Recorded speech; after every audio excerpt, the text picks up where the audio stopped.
All right, welcome next year. Next episode here was transgender hate mail, homosexual hate mail, atheist hate mail. Basically, me reacting to a bunch of screen caps on YouTube and DeviantArt. There are response to comments I made against these deviant lifestyles and a few other things. Trigger warning. Let's continue on here with someone being all ticked off that I'm trying to tell the truth. About this lifestyle and all those things, and they're trying to keep the lies going and the fantasy going and all that stuff. Let's continue on here. Someone says, here, welcome. Wow, you have been discussing with people here for like 10 months? That's kind of impressive. I'm a religious person and also a trans boy. So girl getting it wrong. Girl wants to be a boy, lying about her biological sex. Bad news. Sometimes God makes people suffer, so they, with lowercase g, makes people suffer so they can be stronger, and their love for God can be deeper. No, not really. In ways, he does test our faith, but it's not supposed to be something that goes against his ways. That's the issue here. There's a difference between a test and an attack from the enemy. So yeah, let's see here. What if being trans is that kind of suffering? It isn't. It isn't. No, the dark must be fought. When someone is saying, I don't like the way I look. Is that a test from God? Should I go through trouble or try to change how I look normally, naturally? So that I can lie my way through life? Well, no. That goes against God's ways. So no, that's not it. Maybe God was supposed to be able to fight for their happiness through lies. No. Why should we forbid someone to be happy? This is lies. A few years ago, I was homophobic and transphobic, but I met a lot of different people and I understood that we are all just people. You're different, and that's cool. But going against the ways of God is bad. Actually, sometimes I think God made me trans so I can understand how wrong I was a few years ago. No, definitely not. God does not make anyone gay or trans. No, make people different. But not gay or trans. Again, not going against his ways. That's not how it works. No. And one more thing, Matthew 7:3-5. Why beholdest thou the mote that is in thy brother's eye, except not the beam that is in thy own eye? How wilt thou say to thy brother, let me pull out the mote out of thine eye, and behold, the beam is in thine own eye? Trying to say that me telling people that the transgender lifestyle is dangerous and you shouldn't be going for that is a bigger sin, basically, than lying their way through life. Lying lips are abomination to the Lord. They do to your life. So, misuse of scripture. Doesn't work. Continue on. Cast the mote out of thy brother's eye. So it says, help to people to avoid on YouTube. Ben Shapiro, Hero Comics, so the other 9. Like, someone says, I say, the truth scares you that bad, huh? You might want to figure out why that is. So much fun. Let's just get over there. I was like, someone says, hi, shut your freaking mouth. I don't cuss like I read that word. Yeah. 3 o'clock, 3:02. A little bit of time left, let's go. So the E was a whole folk that's hiding behind the Bible. You ain't Christian. You pathetic. Because Christians don't follow the scriptures, right? That's what Christians do. Real Christians don't follow the scriptures.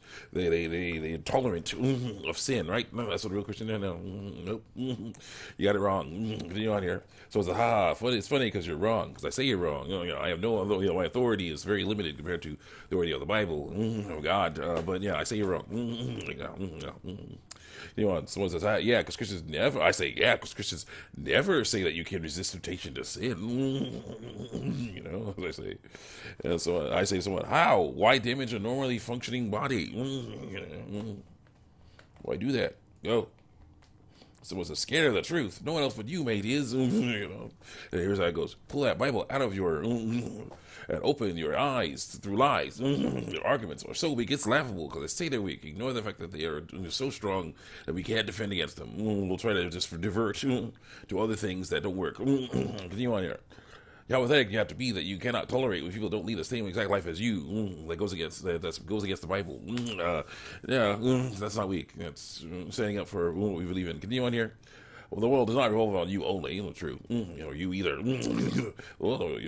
I'm sure God, the lowercase g, is not fond of your hearsay, because I say it's hearsay. Ignore the fact that you're using scripture the right way. It's right there. Hold back the stagger to slaughter. Right there. Light from abomination to the Lord. There's light right there.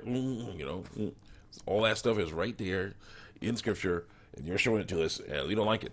So, yeah, we say it's hearsay because we don't like it. It doesn't work. Doesn't make it hearsay. Continue on here. Tending to be all-knowing and wasting away a whole year in a comic section.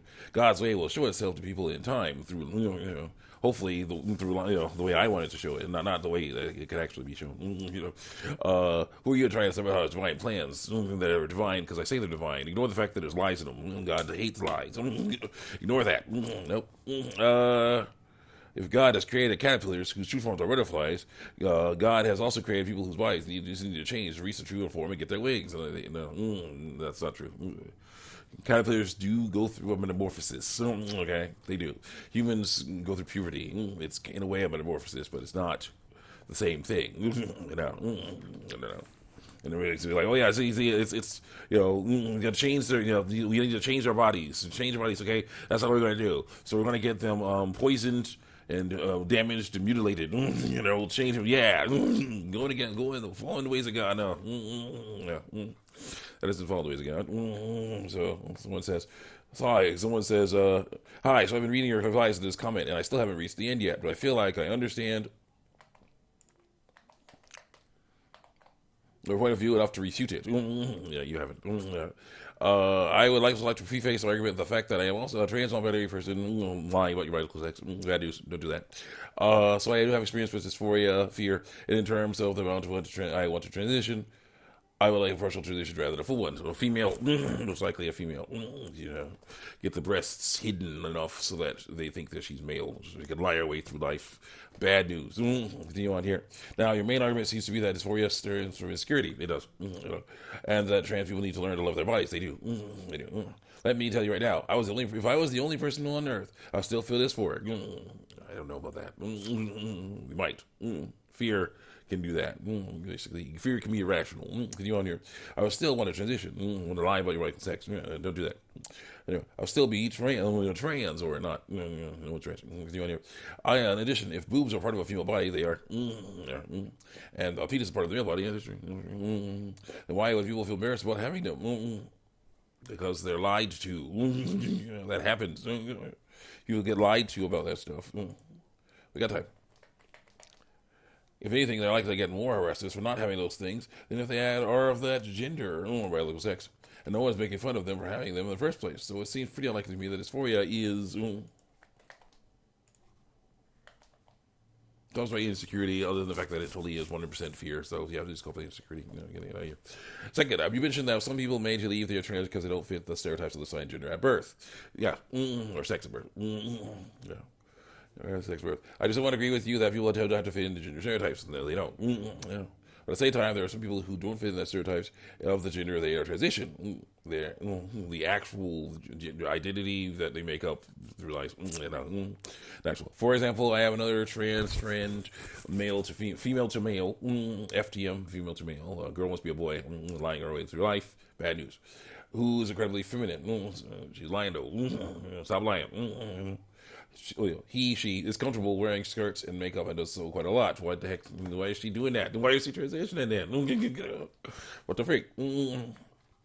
Heck, she is even comfortable using she, her pronouns. What the heck is she doing? That doesn't stop her from being trans because confusion. Bad news. Why is she doing that in the first place? Something wrong. Continue on here. Not fitting the stereotype of your assigned gender at birth does not make you anything except yourself. But the problem is you don't have to lie to do that. Now, speaking of just being yourself, I saw you mention how every mind is unique. It is. And therefore, people who are assigned female at birth, female, our brains trace them into that of men, stereotypically, doesn't make them men. It does not. Makes them themselves, and vice versa. It does. To me, that just leads me to ask questions. Surely that means your identity is a spectrum. Your identity is a spectrum. Well, identity is a spectrum. Biological sex is not. Human being themselves doesn't mean there is a defined gender. What? Doesn't mean there's a defined gender binary. Not gender binary. Sex binary, yes. Means they can express however they want, but not through lies. Lies are bad. Surely people's brains being unique means you can't fully minds. Not brains. Unique. You can't really understand how minds work. Yeah, I can. Yeah. Therefore, you cannot tell any trans non-binary person how their brains work, nor should they identify. No. You should not lie about what sex you are. Yeah, you can understand that stuff.